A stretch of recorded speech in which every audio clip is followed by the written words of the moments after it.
Hello दोस्तों, मेरा नाम डॉक्टर अंकित जायसवाल है और मैं प्रयागराज इलाहाबाद का रहने वाला हूं।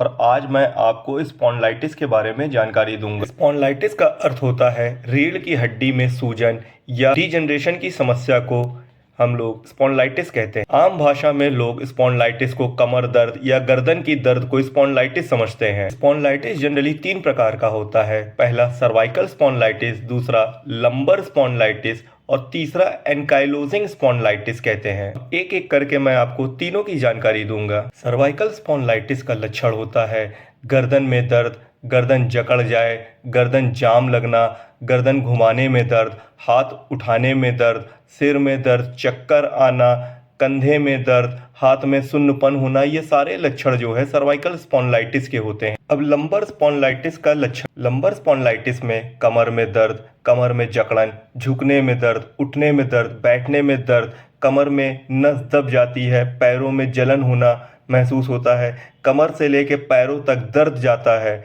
ऐसी स्थिति में इसको लंबर स्पॉन्डिलाइटिस कहते हैं। तीसरा है एंकाइलोजिंग स्पॉन्डिलाइटिस। ये स्पॉन्डिलाइटिस के पेशेंट सुबह उठते मान पीठ में जकड़न महसूस होता है, स्टिफनेस लगता है। उस पेशेंट को जब सांस लेता है तो चेस्ट में भारीपन लगता है, जकड़न लगता है।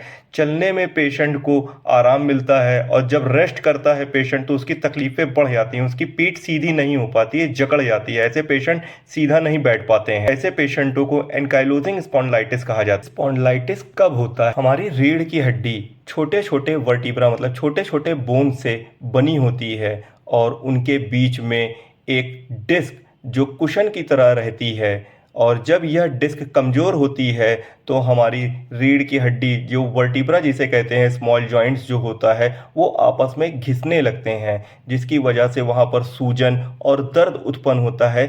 ऐसी स्थिति को हम लोग स्पॉन्डिलाइटिस कहते हैं। स्पॉन्डिलाइटिस का क्या कारण होता है? स्पॉन्डिलाइटिस का कारण होता है गलत पोस्चर, लंबे समय तक बैठना, चोट लग जाना गर्दन में या रीढ़ की हड्डी में, या बहुत देर तक मोबाइल या लैपटॉप पर काम करना गर्दन झुकाकर। ये सब कारण होता है स्पॉन्डिलाइटिस का। मोटापा, एक्सरसाइज न करना, ऐसे लोगों को स्पॉन्डिलाइटिस होने के चांसेस ज़्यादा होते हैं। स्पॉन्डिलाइटिस को आप physical examination, CT scan, MRI, x-ray के द्वारा आप पता कर सकते हैं कि स्पॉन्डिलाइटिस है कि नहीं है। होम्योपैथिक में स्पॉन्डिलाइटिस की बहुत अच्छी अच्छी दवाएं हैं, जैसे रस्टॉक्स है, ब्राइनिया है, आर्निका है, हाइपेरिकम है, रूटा है, गोइकम है।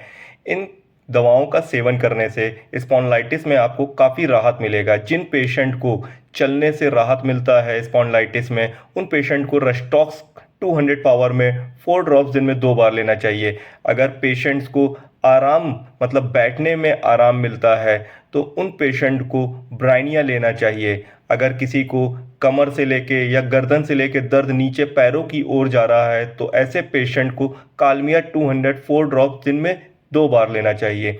गोइकम, गोइकम मदर टिंचर या गोइकम 200 ले सकता है पेशेंट अगर उसके पीठ में, कमर में जकड़न बहुत ज़्यादा रहे।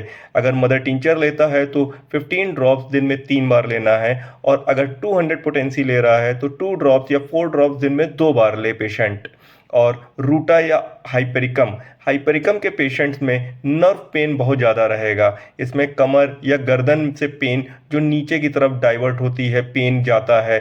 ऐसे पेशेंट्स को हाइपेरिकम 200 4 ड्रॉप्स दिन में 2 बार लेना चाहिए। गलत पोस्चर की वजह से अगर किसी पेशेंट्स को पेन उत्पन्न हो रहा है गर्दन में या कमर में, तो ऐसे पेशेंट्स को रूटा 200 4 ड्रॉप्स दिन में 2 बार लेना चाहिए। अगर किसी पेशेंट को चोट लग जाए जिसके वजह से उसको स्पॉन्डिलाइटिस में पेन हो और जकड़न महसूस हो, तो ऐसे पेशेंट को आर्निका 200 4 ड्रॉप्स दिन में 2 बार 20 डेज लेना चाहिए। सर्वाइकल स्पॉन्डिलाइटिस के पेशेंट को यह ध्यान देना है कि उनको तकिया, सर्वाइकल पिलो लगाना चाहिए, ऊंची तकिया नहीं लगानी चाहिए। और लंबर स्पॉन्डिलाइटिस के पेशेंट को ध्यान रखना है कि उनको तकिया नहीं लगाना है और दोनों पैरों के बीच में तकिया लगाकर सोना है। लंबर स्पॉन्डिलाइटिस के पेशेंट को एक करवट सोना चाहिए और दोनों घुटने के बीच में पिलो लगाकर सोना चाहिए, इससे उनको आराम मिलेगा।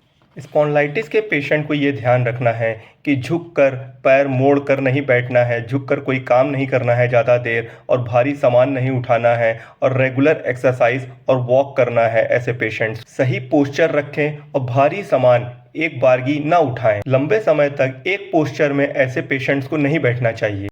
अगर किसी पेशेंट को गर्दन झुकाने, गर्दन हिलाने में और चक्कर आ रहा हो और जकड़न बहुत ज़्यादा हो और उसको तकलीफ़ें उसकी सहन ना हो, तो ऐसे पेशेंट को नज़दीकी डॉक्टर से ज़रूर मिलना चाहिए और फिज़ियोथेरेपी और गर्दन में कॉलर ज़रूर पहनना चाहिए। फिज़ियोथेरेपी ज़रूर कराना चाहिए ऐसे पेशेंट्स को।